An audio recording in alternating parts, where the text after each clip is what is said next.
ও ভাই, একটু বাজার যাও না গো, একটা টাটকা দেখে ওল আনো না গো। ও বৌদি, আজকে ওল দিয়ে কি করছো গো? আজকে আমি তোমার প্রিয় ওলের ডালনা বানাবো। তাহলে তো আমি একদমই আনবো না। দেখেছো বৌদি, দাদা কেমন আমাকে বলছে? ঠিক আছে, আমার জন্য কাউকে কিচ্ছু বানাতে হবে না। 2,000 years later.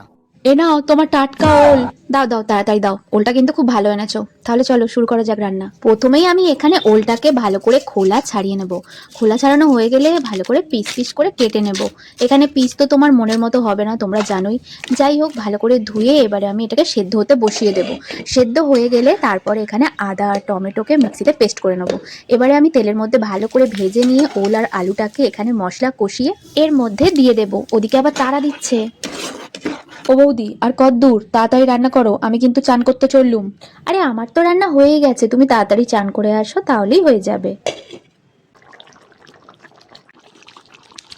আমার ওলের ডালনা রেডি, তোমরাও কিন্তু বাড়িতে বানিয়ে খেতে ভুলো না।